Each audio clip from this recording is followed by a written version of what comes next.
भगवान ने स्वयं बन जाने की रचना बनाई। क्यों महाराज? अच्छा आप बताओ, इस बात से तो दूर रहिएगा कि राम जी रावण को मारने के लिए बन गए। भगवान दुष्टों के लिए अवतार नहीं लेते। तब तब प्रभु धरी विविध शरीरा हर ही कृपा निधि सज्जन पीरा। भगवान दुष्टों के लिए नहीं आते, भगवान सज्जनों के लिए आते हैं। अरे जिस भगवान के ये सकार इसी को भ्रिकुटी कहते हैं ना। भ्रिकुटी यदि टेढ़ी कर ले राम जी तो पूरी सृष्टि समाप्त हो सकती है। उन राम जी को रावण को मारने के लिए बन जाना पड़ेगा लंका है? राम जी अयोध्या में बैठे बैठे बाण छोड़ते, अब वो अमोघ बाण जाता रावण को समाप्त करके वापस अयोध्या लौट के आता। राम जी रावण के लिए बन न गए, फिर क्यों गए महाराज? राम जी यदि बन न जाते तो केवट भैया अपने पितरों को कैसे मुक्त कर पाते हैं? राम जी बन न जाते तो हमारी शबरी मैया की प्रतीक्षा कैसे पूर्ण हो पाती? राम जी बन न जाते तो वन में रहने वाले कोल भीलों के नेत्र को धन्य कौन करता? भगवान इनके लिए वन में गए। राम जी ने रचना बनाई, मां कैकई निमित्त बनी। यहां मैं आपसे निवेदन करूं, राम जी के वनवास में मेरी मां का कोई अपराध नहीं है। अच्छा आप बताओ, साबुन का प्रचार आप देखते हैं ना? आप जो भी साबुन लगाते हो आप देखते हैं प्रचार ना? कोई आम आदमी करता है कि खास आदमी करता है प्रचार? कहिए क्यों? कोई बड़ा आदमी जब प्रचार करेगा तो सामान्य जीव उसकी बात मान करके उस प्रोडक्ट का प्रयोग करेंगे, ठीक ना? मां कैकेयी की प्रामाणिकता स्वयं राम जी अपने मुख से दे रहे हैं। कहते हैं भरी सभा में, दोष दे जननी जड़ते। भरत भैया से राम जी कहते हैं, भाई मेरी मां कैकेयी को जो दोष देगा वो जड़ होगा। कौन दोष देगा? जे गुर साधु सभा नहीं से। जिसने अपने जीवन में श्रेष्ठ की सेवा नहीं की होगी, साधुओं की सेवा नहीं की होगी, वो मेरी मां कैकेयी को दोषी कहेगा। अब आप कहो, राम जी जिसका प्रमाण पत्र बना दे उसके बाद भी हम दोष देखेंगे उनमें? मां कैकेयी का कोई अपराध नहीं। मां ने जो भी किया राम जी की इच्छा से किया है। 14 वर्ष का वनवास राम जी स्वीकार करके मैया और भैया के साथ सजीवन साज समाज सब बनिता बंधु समेत बंदे विप्र गुर चरण प्रभु चले करी सब ही अचे। गुरुदेव भगवान को प्रणाम करके ब्राह्मणों को बुलाकर वर्षासन देकर याचकों को दान देकर संतुष्ट करके भगवान चले हैं। पूरा अवध भगवान के पीछे चलने लगा। चक्रवर्ती जी के कहने के बाद सुमंत जी रथ लेकर आए हैं, रथ पर बिठाकर लेकर गए। अवधवासी रथ के पीछे दौड़ते हैं। पहले दिन तमसा नाम के नदी पर तट पर विश्राम होता है। पूरी अवध की प्रजा थक गई है। राम जी सोचते हैं कि इसी प्रकार ये लोग मेरे साथ चलेंगे तो पिताजी के वचन का निर्वहन कैसे होगा। अस्तु अपनी माया शक्ति को प्रेरित करके भगवान ने पूरी प्रजा को मध्य रात्रि में गहरी निद्रा में सुला दिया और सुमंत जी से कहा, तात इस रात्रि में ही खोज मारी रथ ताता। आप पहिए के चिन्ह को मिटा करके चलिए। सबको सोता हुआ छोड़ करके भगवान चले और दूसरे दिन के तीसरे पहर में भगवान तीर्थराज प्रयाग श्रृंगवेरपुर पहुंचे हैं। गंगा जी का पावन तट आया है। बाबा कहते हैं, सीता सचिव सहित दो भाई श्रृंगवेरपुर पहुँचे जाए, सीता सचिव सहित दो भाई, श्रृंगवेरपुर पहुँचे जाए। उत्तरे राम देवसरि देखी, किन्ह दंडवत हरस विषेखे, उत्तरे राम देवसरि देखी, किन्ह दंडवत हरस विषेखे। जैसे भगवान गंगा जी के तट पर पहुंचे, राम जी रथ से उतर करके गंगा मैया को दंडवत करते हैं। राम जी के पीछे सीता मैया, लक्ष्मण भैया और सुमंत जी ने उतर कर दंडवत किया है। राम जी ने गंगा जी की महात्म को सुनाया है। श्रृंगवेरपुर के राजा निषाद राजगुह अपने परिवार के साथ उपहार लेकर भगवान के सन्मुख आते हैं, दंडवत करते हैं। प्रभु ने उठा करके हृदय से लगाया है, कुशल क्षेम पूछा है। निषाद राजगुह कहते हैं राम जी से, प्रभु आपको यदि 14 वर्ष अवध अयोध्या के बाहर ही रहना है तो बाहर तो आप आ ही गए हैं, आप प्रभु श्रृंगवेरपुर में 14 वर्ष वास करिए। राम जी कहते हैं मित्र, मैं विशेष उदासीन व्रत का संकल्प लेकर आया हूं। इसके अनुसार मैं 14 वर्षों तक किसी भी गांव नगर में प्रवेश नहीं कर सकता, नहीं किसी धातु को स्पर्श कर सकता हूं। ऐसा सुनकर नगर के बाहर शीशम के वृक्ष के नीचे कुशा की चटाई बिछाई है। रात्रि में प्रभु मैया के साथ कंदमूल पा करके रात्रि विश्राम करते हैं। लक्ष्मण भैया थोड़ी सेवा करके थोड़ी दूर जाकर विरासन लगा करके पहरे में बैठ गए। निषाद राजगुरु अपने सेवकों को बुला करके चारों तरफ पहरे में लगा करके कहते हैं कि सावधान, कल रात्रि में राम जी अयोध्या वासियों को सोता हुआ छोड़ के चले आए हैं। कहीं हम लोग भी सो गए और राम जी रात में ही यहां से चले जाएं तो क्या होगा। चारों तरफ पहरे में खड़े हो जाइए, राम जी को रात्रि में जाने नहीं देना है। पूरे सैनिक निषाद राजगुह के चारों तरफ पहरे में खड़े हो गए। निषाद राजगुह आकर जब भगवान को कुशा की चटाई पर सोते हुए दर्शन करते हैं तो रोने लगते हैं। कैकय नंदिनी मंदमती कठिन कुटिलपन की,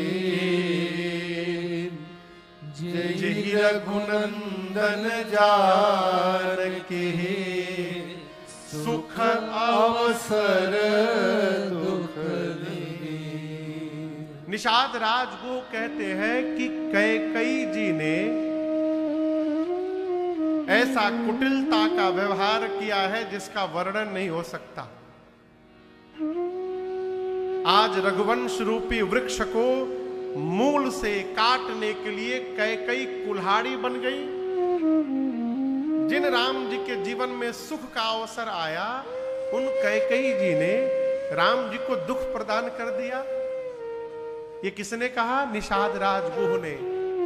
और उनकी इन बातों को बगल में पहरे में बैठे हमारे लक्ष्मण भैया ने श्रवण कर लिया। निषाद राजगुह से लक्ष्मण जी ने कहा, भाई साहब तनिक मेरे पास आइए। निषाद राजगुह पास गए। यहां एक बड़ी अद्भुत बात, सरकार ने कितनी अद्भुत बात कही। पराय हम परहित तो कर ही नहीं सकते। क्यों? पर भगत के लिए पर कोई है ही नहीं। जब सिय राम मैं सब जग जानी तो सारे अपने हैं। जब सारे अपने हैं तो पराया कौन हुआ?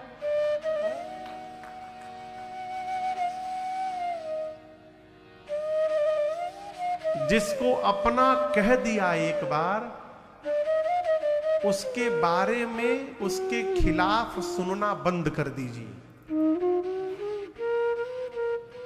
क्यों? यदि उस उसके खिलाफ सुनते रहेंगे तो असत्य बात भी 100 बार सुनने के बाद सत्य जैसी दिखाई देने लगती है। और जब आप सुनेंगे ही नहीं तो आपका संबंध हमेशा बना रहेगा, कभी समाप्त नहीं हो सकता। कैकेयी मैया को निषाद राजगुह ने भला बुरा कहा। लक्ष्मण जी को ये बात अच्छी नहीं लगी। बोले इधर आइए, आप कह रहे हैं कि मेरी मां कैकेयी ने भैया को दुख दे दिया। आप बताइए, जिसको दुख होता है उसको रात में नींद आती है? जोर से कहिए, नहीं आती। निषाद जी बोले नहीं आती। लक्ष्मण जी बोले भैया तो चकाचक सो रहे हैं, देखिए इनको कहाँ दुख है। और निषाद जी, यही तो समझने का विषय है। काहू न को सुख दुख कर दाता, निज कृत कर्म भोग सब भ्राता। संसार में न कोई किसी को सुखी कर सकता है, न संसार में कोई किसी को दुखी कर सकता है। लोग कहते हैं महाराज हमारे बेटे ने हमको दुखी कर दिया। बेटे ने दुखी नहीं किया, बेटे में जो मोह लगाकर बैठे हैं इस मोह ने दुखी कर दिया। लक्ष्मण जी ने पूरी सूची दी है, मिलना बिछड़ना, जन्म लेना मरना, स्वर्ग नरक, अच्छा बुरा, काल कर्म, घर परिवार, संपत्ति विपत्ति, कर्म, पत्नी संबंधी, ये जितने आप देख सुन रहे हैं ये क्या है? मोह मूल परमार्थ नाम। ये सब मोह का मूल है। आपको और सहजता से यदि बताऊं, बेटा को पढ़ा रहे हैं, किस आशा में?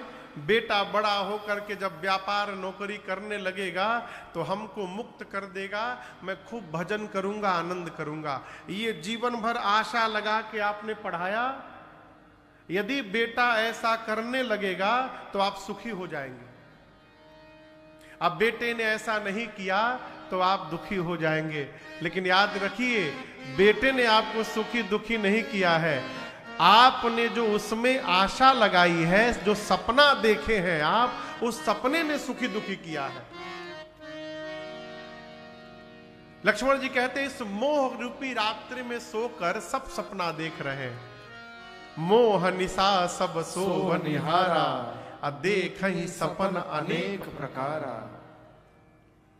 सरकार में एक बार बिहार में एक जिला है सिवान, सिवान से ट्रेन पकड़ के कलकत्ता जा रहा था। तो पूर्वांचल एक्सप्रेस एक ट्रेन चलती है, उसमें मैं अकेले था। तो सामने एक बाबूजी बैठे थे, तो बातचीत होने लगी। तो पूछे आप क्या करते हैं? बोले बाबूजी मैं तो राम जी की कथा गाता हूं। मैंने पूछा बाबूजी आप? तो बोले महाराज मैं प्रिंसिपल से रिटायर्ड हूं, गोरखपुर का रहने वाला हूं। तो मैंने ऐसे ही पूछ दिया कि घर में बच्चे कितने हैं? तो उनका उत्तर बड़ा विकट आया। बोले महाराज मेरे 4 बच्चे हैं, जिसमें से 3 नालायक हैं और 1 लायक है। अब मैं तो डर गया, ऐसे क्यों बोल रहे हैं? हमने क्यों ऐसे बोल रहे हैं? बोले महाराज मेरा पहला नालायक बेटा अमेरिका में है, साइंटिस्ट है। दूसरा नालायक बेटा लंदन में है, इंजीनियर है। तीसरा नालायक बेटा वो भी लंदन में है, डॉक्टर है। और चौथा जो मेरा लायक बेटा है वो 12 तक पढ़ा है, यही गोरखपुर में रहता है, अपना व्यापार करता है और हम माता पिता की सेवा करता है, हमारी देखभाल करता है। बोले उन तीनों को पढ़ाने में मैंने अपना पूरा जीवन लगा दिया। अब मुझे फोन भी नहीं करते महाराज, देखते भी नहीं, आते नहीं यहां पर। और जिसको नालायक मान करके मैं जीवन भर पीटता रहा, वही बुढ़ापे में हमारी सेवा कर रहा है। ये जो हम आशा लगा करके बैठे हैं माई बाप, ये आशा ही हमारे दुख का कारण है। लक्ष्मण जी बोले सब सोए हैं, निषाद जी बोले सब सोए हैं, कोई जगह नहीं है। बोले कुछ लोग जगे हैं। कौन जगह है? एही जग जामिनी जागही जोगी परमारथी प्रपंच वियोगी। गोस्वामी जी कहते हैं इस जगत की रात्रि में कौन जगह है? जो जोगी है वो जगह है, जो परमार्थी है वो जगह है, जो प्रपंच से अपने को बचा कर रखा है वो जगह है। गोस्वामी जी कहते हैं जानिय तब ही जीव जग जागा, जब सब विषय विलास विरागा। जीव को कब जगा हुआ माना जाए? जब विषयों से विरक्ति हो जाए। और विषयों से विरक्ति ये एक दिन की यात्रा नहीं है, धर्म अते विरति। जीवन में जब तक धर्म आचरण नहीं होगा तब तक विरक्ति आने वाला, और वो भी एक दिन में नहीं आएगा, कई जन्म भी लग सकत है। सरकार गलत तो नहीं बोल रहा हूं? राम जी कहते हैं प्रथम ही विप्र चरण अति प्रीति, निज निज कर्म निरत श्रुति रीति, एहि कर फल पुनि विषय विरागा। ब्राह्मण में निष्ठा हो, संत में निष्ठा हो, भगवान के विग्रह में निष्ठा हो, इनमें प्रीति हो, उसके बाद वेद भगवान ने जो कर्म बताया है ईमानदारी से अपने कर्म का पालन करते रहे, इस कर्म का परिणाम है एक दिन हमको विरक्ति प्राप्त होगी। तो महाराज इसके लिए जगने के लिए क्या किया जाए? नौकरी करते रहिए, व्यापार करते रहिए और भगवान को याद करते रहिए, यही हमको आपको एक दिन विरक्ति प्रदान करा देगा। जो किस्मत जगत की बनावे सवारे, तो क्यों ना चले हम उन्हीं को पुकारे। यही मंत्र जपते हैं ऋषि संत सारे, यही मंत्र जपते हैं ऋषि संत सारे। हरे कृष्ण गोविंद मोहन मुरारे, हरे कृष्ण गोविंद मोहन मुरारे।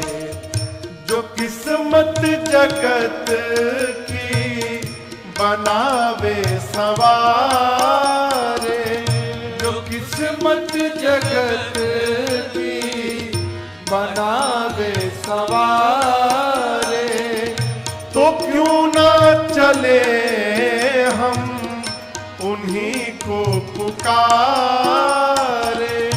तो क्यों ना चले हम उन्हीं को पुकारे।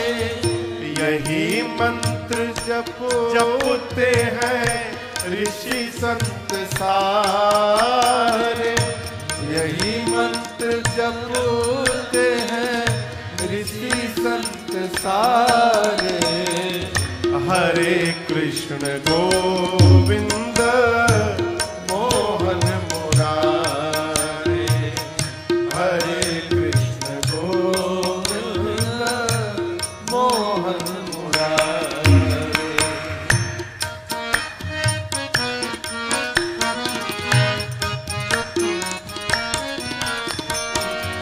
नदी में हुई ग्राह गज की लड़ाई, नदी में हुई ग्राह गज की लड़ाई।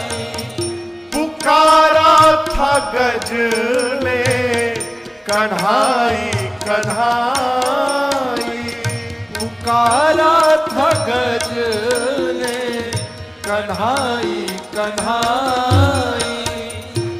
ब्रजराज आ करके गज को उबारे, ब्रजराज आ करके गज को उबारे। कब गई आह जब रुक्मिणी के दुआरे, हरे कृष्ण गोविंद मोहन मुरारे, हरे कृष्ण गोविंद मोहन मुरारे। तो ब्रजराज आ करके गज को उबारे, ब्रजराज आ करके गज को उबारे। गई आह जब रुक्मिणी के दुआरे, हरे कृष्ण गोविंद मोहन मुरारे, हरे कृष्ण गोविंद मोहन मुरारे।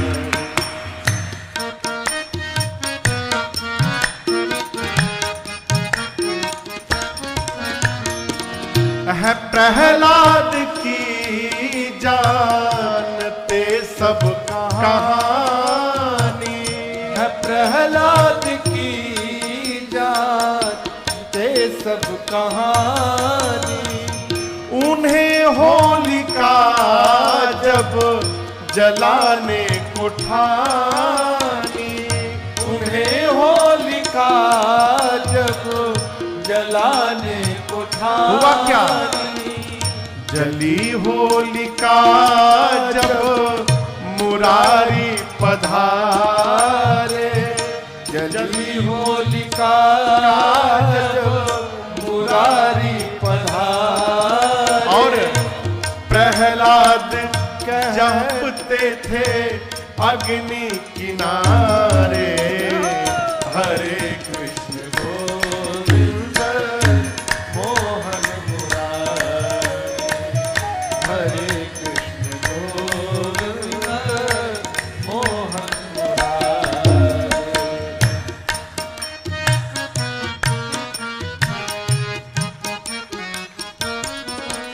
हमारे चाचा हैं तारकेश्वर मिश्र राही, ये उनकी रचना है सरकार। कहते हैं, कहां आज तक तू भटकता था राही, कहाँ आज तक तू भटकता था राही।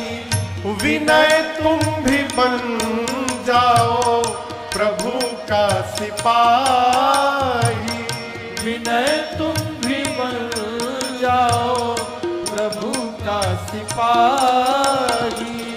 उबारेंगे राजन को जो सबको उबारे, उबारेंगे राजन को जो सबको उबारे।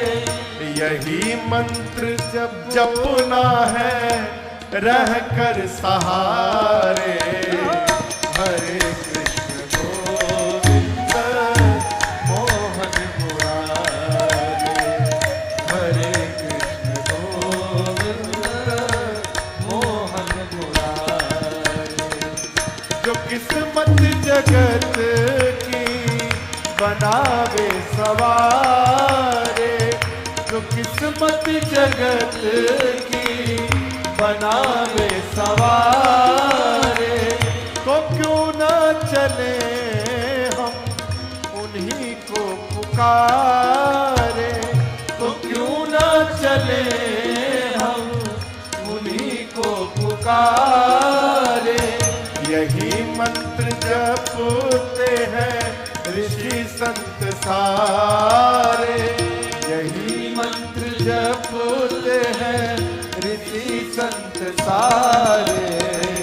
हरे कृष्ण गोविंद मोहन मुरारे, हरे कृष्ण गोविंद मोहन मुरारे, हरे कृष्ण गोविंद